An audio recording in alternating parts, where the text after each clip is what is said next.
Welcome to this episode of Dental IQ. I'm your host, Fabio Alfieri, and this week I sat down with Dr. Darren Weiss, a remarkable professional whose work is having a seriously important impact on the lives of less fortunate people all around the world. Dr. Weiss founded the Humble Smile Foundation, an organization that travels to countries such as South Africa, Cambodia, and Romania to provide support to the communities and implement changes that ensure a healthier future for their oral health. Stay tuned and listen to Darren talk about some of the things they experience in these countries and the difference his foundation is making every day. Dr. Darren Weiss, thank you very much for joining us this week on Dental IQ. Hi, Fabio. Thank you so much for having me here. It's a pleasure. Of course. Darren, you work on a lot of extraordinary things in your career currently, and I'm really excited to talk to you about them, as I'm sure all of our listeners are excited to hear about. But just so that everybody can get to know you a little bit, let's sort of start at the beginning and talk about yourself. I would love to hear about your education and sort of what piqued your interest to sort of dive into this field. First of all, what's the field? I think the field that I'm involved in today is called global oral health. So I guess we'll talk about that a bit later. How did I get there? I grew up in Melbourne, in Australia, and I studied dentistry at the University of Melbourne. And then I practiced a little bit in Australia. And then about 30 years ago, I moved to Israel, which is where I am now, and that's where I'm talking to you from Tel Aviv. And I continued doing private practice for many years. So I think I did more than 22, 23 years of just being a regular clinical family dentist. The question is, how did I go from that to be working in a relatively newly labeled field called global oral health? Well, I think that for many years, I did what most dentists do, which is about refining our talents and our abilities and honing our skills and gaining knowledge. And I was very focused on building the practice and doing the best dentistry I could. And of course, dentistry for us meant restorative dentistry, surgical dentistry. You have diseased dental tissue, and you take it out and you restore it, and you preserve the person's smile, and that's what dentistry is about. It's very complicated.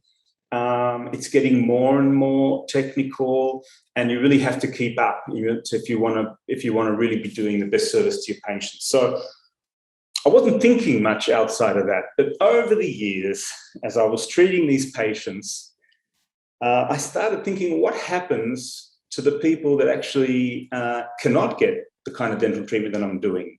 Because let's face it, it's relatively expensive to do that kind of perfect or almost perfect restorative dentistry. Takes a lot of time and knowledge and effort, and it's expensive.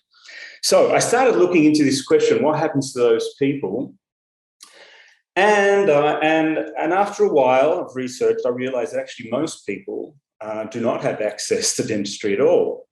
And increasingly in these places where there are no dentists, let's say, they are congesting more and more sugar. Okay, sugar is causing tooth decay. It's spread out almost to every place in the world these days. So tooth decay is really on the rise, but in most places, people cannot get treatment. So I said, well, what's going on there? And I found out that there are very good-hearted and well-meaning dentists that do form missions every now and again, and they go out to these, rural places in Africa or Asia or wherever, and they bring in their mobile dental containers or caravans, and they hook it up to the electricity and and they do dentistry for these vulnerable people. And it occurred to me that this doesn't sound right, because what we're actually doing is looking at a huge problem which we don't face in our own communities, and we want to try and solve it exactly the way that we do things in our own communities. But it's a vastly different problem over there. And actually, I came up with a metaphor that explains it very well to myself. It occurred to me that dentistry is to global disease what air conditioning is to global warming. Okay, now what do I mean by that? What I mean is, if you want to solve the problem, a global problem of warming, which has become very, very, relevant right now, right? You wouldn't go to the North Pole where the caps are melting away with an air conditioner. I mean, that's not gonna help much. Nothing against air conditioners, right? Because air conditioners are very helpful on an individual level. You plug them in on a hot day and it really helps a lot. But to make an impact on a global issue like global warming, the air conditioner, not only is it not going to cool anything down, but it's actually going to generate heat. And another point is that you'd have nowhere to plug it in over there. There's no electricity. Okay. So I thought that, that was a good metaphor for me. And we have to think about tackling global oral health. In other words, oral diseases and conditions in areas that I described where there's no solution. We have to think of different ways of doing this. We can't keep doing our Western regular clinical high-tech dentistry in these places. It's not appropriate. And that's what got me to thinking that, I really want to do something about this. So I've been doing my usual dentistry for long enough, and this is where I want to now, make an impact. And I could go on and on, but to cut a long story short, that was what drove me to set up a nonprofit organization called the Humble Smile Foundation.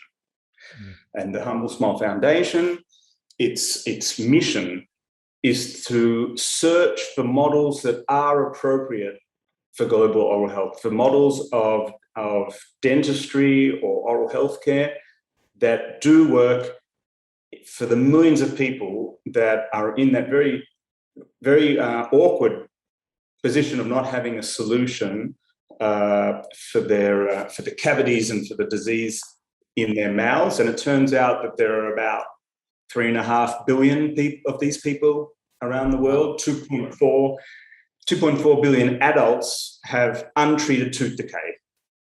Okay, wow. This is something we know from the Global Burden of Disease study in 2015. So I hope that gives you a bit of an understanding of what I do and why.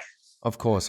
So the way that you kind of defined it is global oral health is sort of the oral care for the people who are more vulnerable and the people who have less access to these facilities and are sort of experiencing these things such as tooth decay on such a large scale in their communities, but have absolutely no access to the right treatment to actually help it.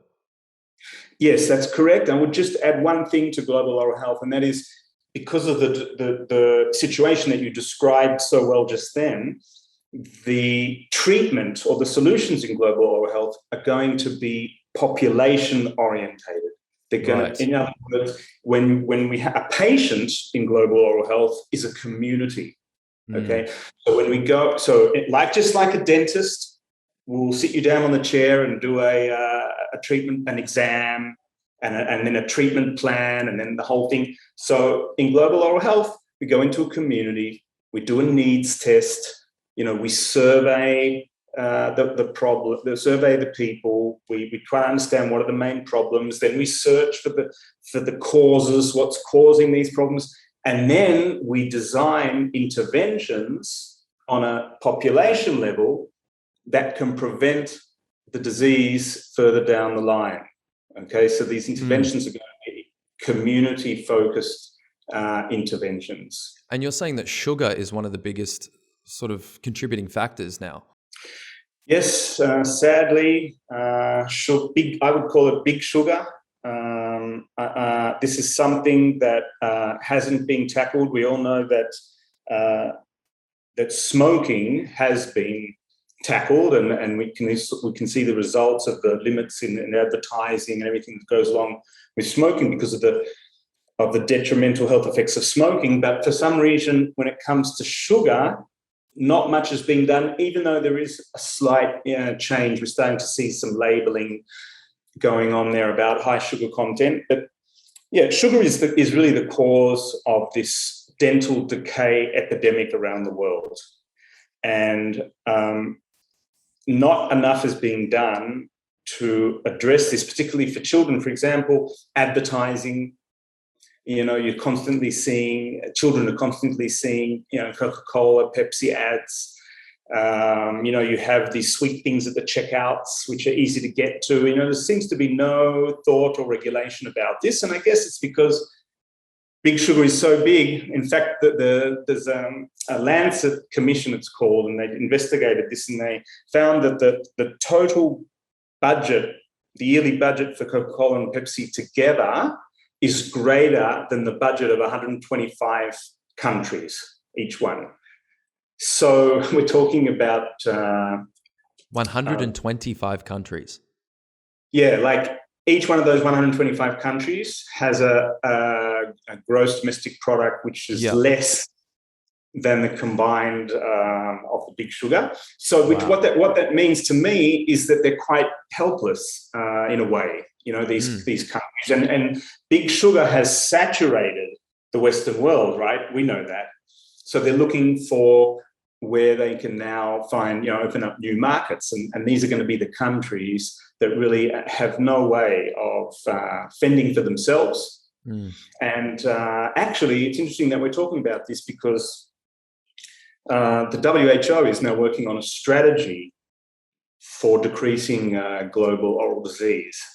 And really, I think for the first time, it's talking about the commercial determinants of oral diseases, which is what we're talking about, advertising and stuff like that, for the first time. And it's also talking about integrating oral care into general primary care. And there's a lot of change going on. One of them is recognizing the commercial determinants of oral disease. And just personally, I went through a strategy paper that the WHO sent me for feedback. And my only feedback was, WHO has to take the lead here but to work with the sugar companies in a responsible way to help the countries design regulative measures and policies to help the health of their citizens, not just oral health, okay, because these sugars are also a part of other non-communicable diseases like diabetes and obesity, etc. Okay. So, I mean, after 23 years as a dentist, and it's now led you to the Humble Smile Foundation, can you tell me a little bit about the impact that you guys are making in these countries that are sort of facing these issues? Yes. Well, as I said, so we are always looking for models of oral health promotion that are going to be most suitable for these communities. Now, this is where Humble Smile Foundation comes in. Every community is actually different, right? It has its own set of circumstances, of assets, has its own cultures. And so what the Humble Smile Foundation does is it facilitates the design of oral health promotion models that are going to be specific for that particular community, okay? And so we are involved in a really a large number of vulnerable communities throughout the world. And in each one, we try to find the most suitable way for them to prevent, mainly we're talking about tooth decay in children. I can mention some of these if you're interested to hear like what that sounds like. Yeah, of course. Okay, so for example, in Africa, this is actually a nice story because it gives you an idea of how we work. So we were invited to a kingdom in Africa called the Endebelly Kingdom. Have you ever heard of that? No, I haven't. I hadn't heard of it either, but it's a huge, it encompasses like 4 countries, Botswana, Zimbabwe, South Africa. Anyway. And we're invited by the king because they had dental problems. So we were like the first dental professionals ever to go out there. And so one of the first things we always do is we're going to go into the schools because it's all children around the world go to school. So it's a great place to meet them and to survey and to figure out what's going on. And we really look at what they eat and drink and what they do. And like most schools around the world, they have a kiosk, right? A canteen. Mm-hmm. We call it a tuck shop in Australia. Yeah, right. Tuck shop. And they have a tuck shop. And you know what? We often find this, and it can be in Asia or Africa or anywhere. There are these kind of women, usually elderly women, and they have a stall, a booth, and they're selling all sorts of things to the kids. And in the past, what we've done is, and we found that they're selling sweet stuff because that's what kids love and that's what sells, and with no understanding that actually this is destroying their teeth. And I remind you, these are areas where they're not going to get dental treatment ever, so they're just going to have to live with pain and tooth mobility and abscesses. And can I quickly ask, at this point, before you've intervened at all, what does the average oral care routine look like for one of these children?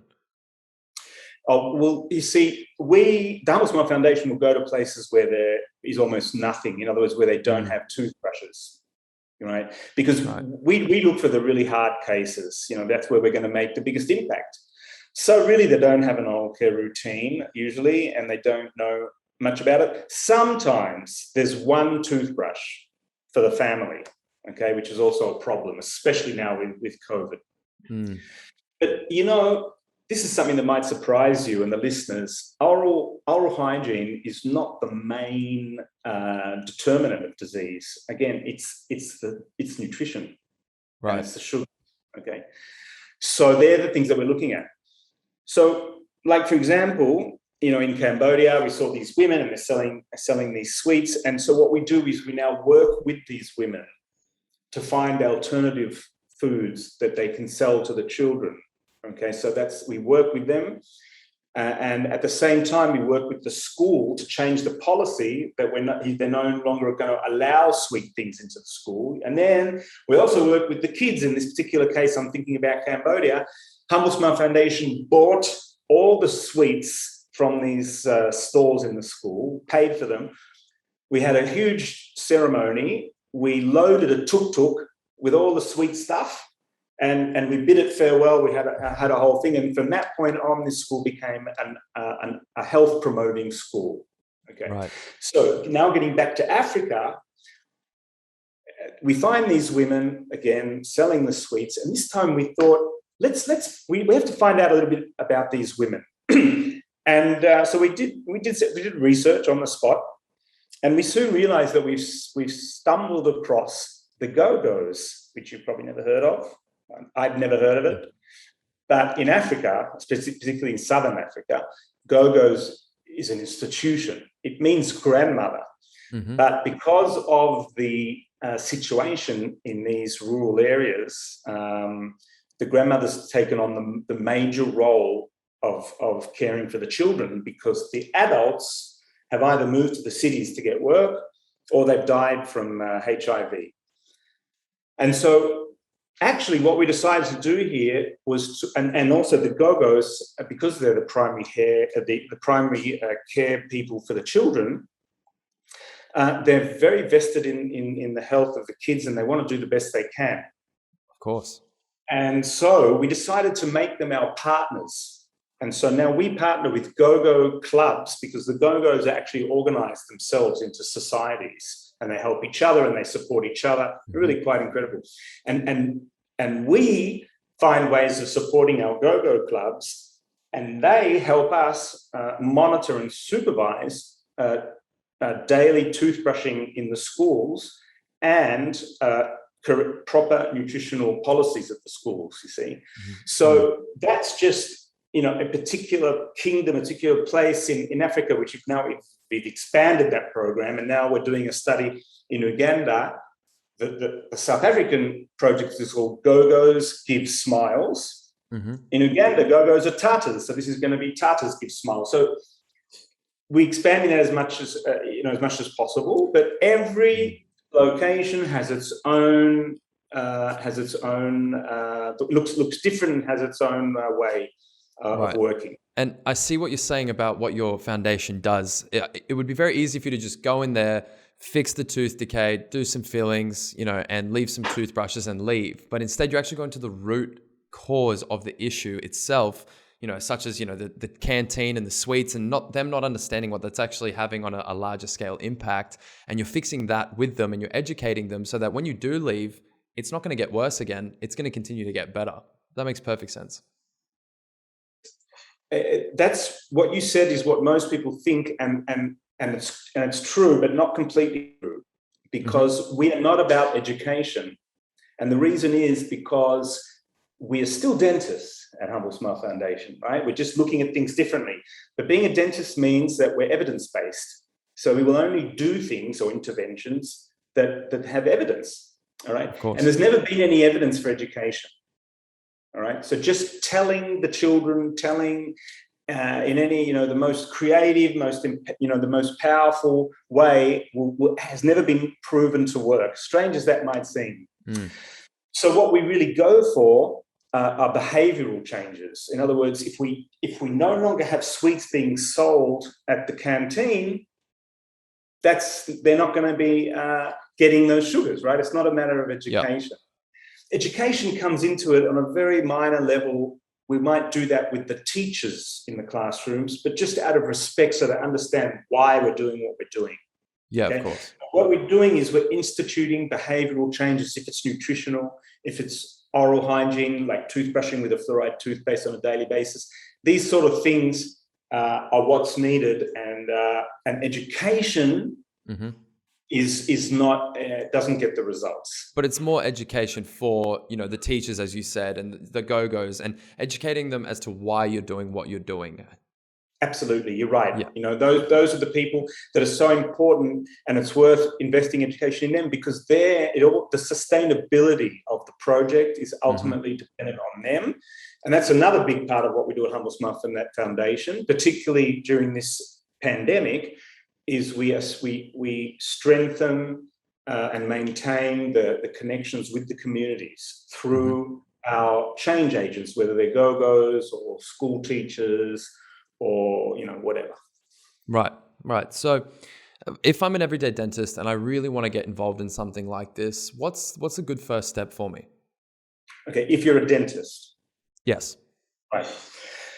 Okay, if you're a dentist with experience and what you know how to do is clinical dentistry, then what we do want to, we will never turn anyone away. So we get dentists with experience that want to be involved. So we find ways to involve them. And in this situation, what we would do is we have a community in Southern Africa. It's an informal settlement. These are immigrants that have come from all sorts of surrounding countries, which is rural urban migration, which is happening a lot because of financial reasons.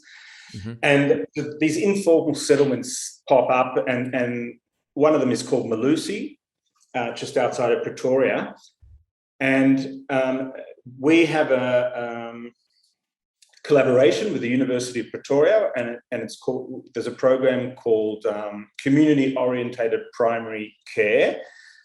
And it's a great example of what we do, because we have 20 community health workers that are familiar with the inhabitants. Are about 20,000 people, and they live in shacks. And so Humble Smile Foundation rides on that and brings in their oral health promotion for these people. And part of that, there is a dental container clinic, a kind of a mobile clinic, which was donated by Rotary.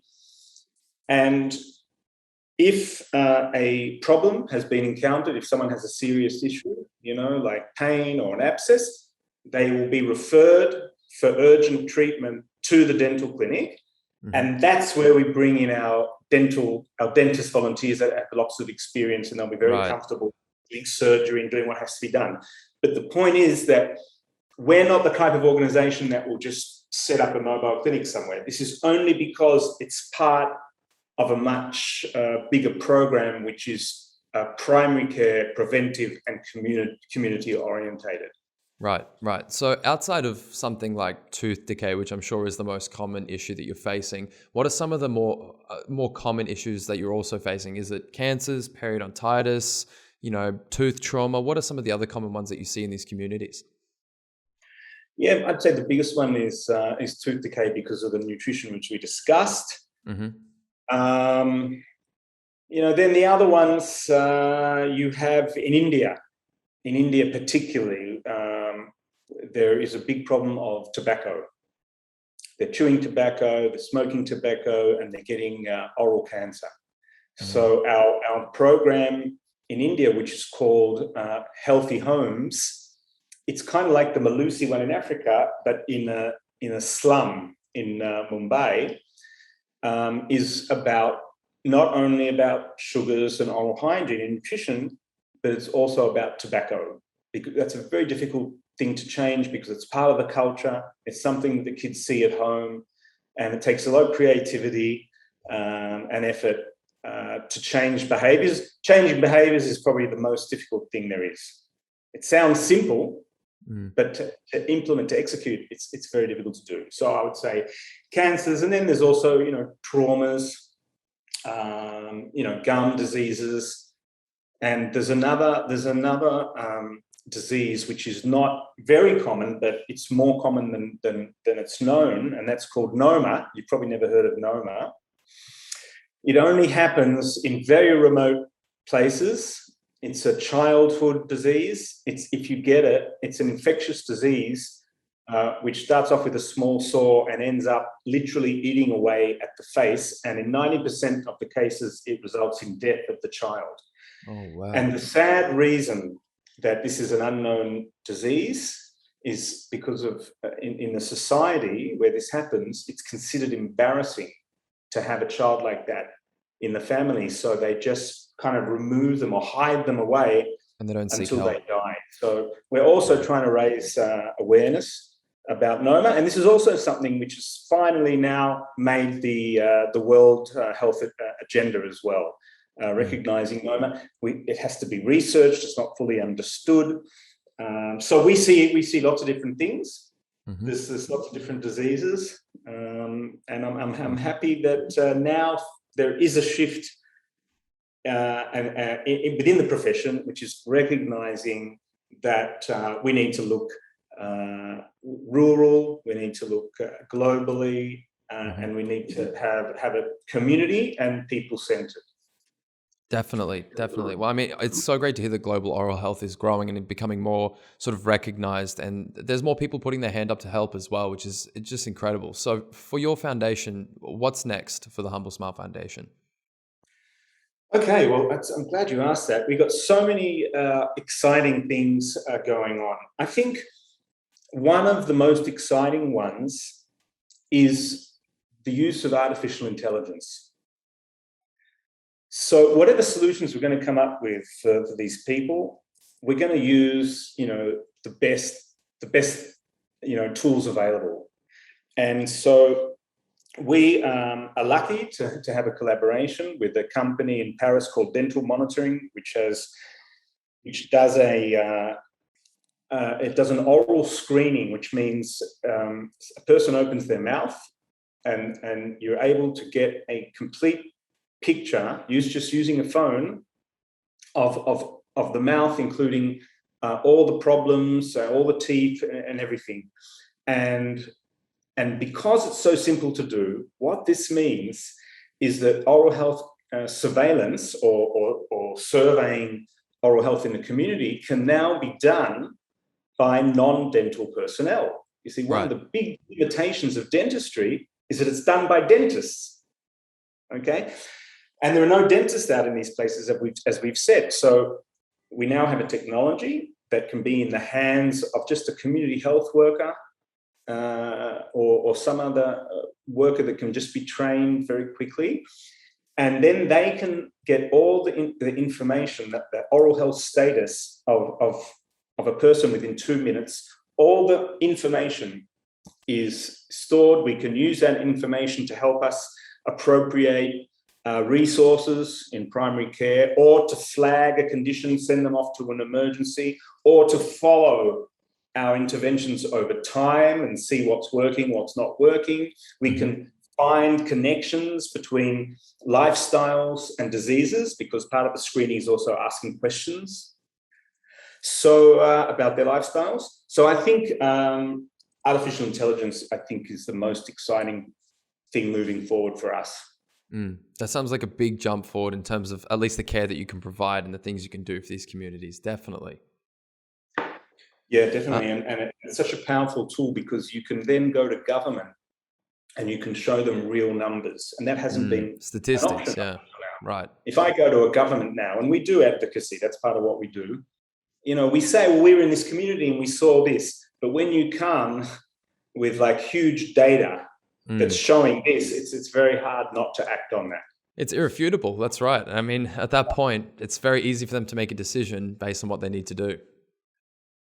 That's right. So where can our listeners find out more about this? Do you have a website that we can plug? Yes, humblesmile.org.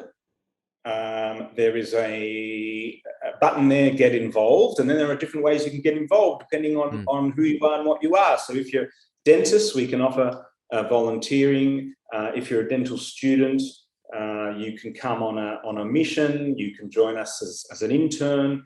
We've just started a new student leadership in global oral health initiative, and the first cohort is starting in a few weeks. This is for dental students.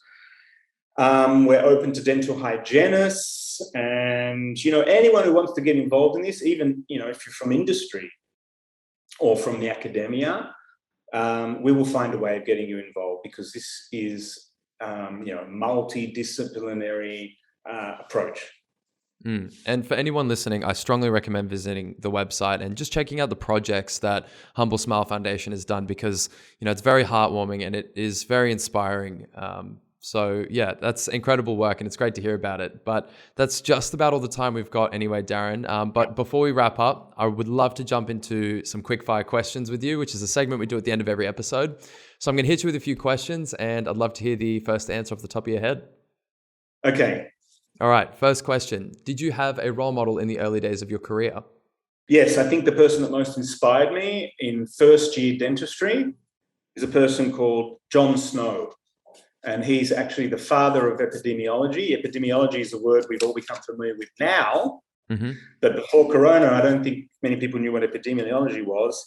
Basically, John Snow stopped an epidemic in London by removing the handle of a well that people were drinking contaminated water from.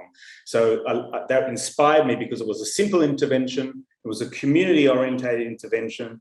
And it was done based on investigation where he had plotted where the deaths had occurred in London, and he saw a pattern and he realized that was the well. He took the handle off without even knowing about microbiology and germs back then. Yep. There's a lot of things that you can take away from that and compare them to what you're doing today. So I think that's a great role model to have. All right. So question number 2, name one person in your industry whose work you currently admire. Well, actually there are many, and we're very fortunate to have dentistry's top leaders as our ambassadors, which is very interesting that, dentistry the profession is very in support of what we're doing. They recognize that what we're doing is necessary. So Christian Coachman is the guy who brought digital dentistry to the world. There's a dentist called Miguel Stanley in Portugal who I just admire so much for his energy and everything that he does. He's never ending, never stops thinking and moving forward. And he's recently come up with the concept of slow dentistry. Slow dentistry, yeah, we're familiar, and also a very valuable asset to have. Yeah, very. And one other guy who Fabio Alfieri, a good friend in Sydney. Also a bit of an inspiration for me. He's the kind of guy that finds time to do the right things, even though he's very, very busy in what he does. And there are many, many people out there that are sources of inspiration for me. No, definitely. I mean, 3 incredible people you've named, and all people who I look up to as well. So a great answer for that one, I think. All right, let's jump to question 3. If this wasn't your profession, Darren, what would you be doing instead? I believe I would be doing something in creative and maybe film, maybe like a film cameraman or something like that. Yeah. Yeah. Honestly, I think out of every single dentist we've had on the podcast so far, all of them have said something creative, something either architecture or, film or something such. Yeah. So it's becoming a bit of a trend, I think. Interesting, but it's too late for me to change now. I'm in deep, too deep. All right, let's jump to question 4 and final question. For all of the young people finishing their degrees out there, what is your most valuable piece of advice for them? Yeah, I think that they should see their formal training as a background, as a basis, but that they should create their own way forward in the profession. They should look at what's going on. They should be familiar with what their talents are, what their abilities are, and that they should find their own way within the profession, because there's so much happening now out there in the world, and it needs to do the osmosis and get and come into dentistry. We need to adapt many of the technologies and things that are going on in the world of dentistry to keep dentistry, to get dentistry back in the forefront. So, flexibility and openness and knowing your abilities. Well said. Well, to all of our listeners, humblesmile.org is the website. Please go visit and have a look at what Darren and his incredible team have accomplished over the years. I'm really looking forward to sort of watching you, along the way and all the things that you're going to achieve in future. Thank you very much for joining us on Dental IQ today, Darren, and hopefully we'll have you back soon to talk about your next project. Thank you so much for having me, Fabio. Thank you to Hi Smile, to Dental IQ, and it's been an absolute pleasure. I look forward to seeing you again. Thank you so much for joining us this week on Dental IQ. If you enjoyed the podcast, please follow us and leave a rating. And you can also find us on Instagram at dental_IQ. If you'd like to join us on Dental IQ or have any topics that you want us to cover, you can reach me at fabio@dentaliq.com.au. Thank you so much for joining us again. We hope to catch you next week.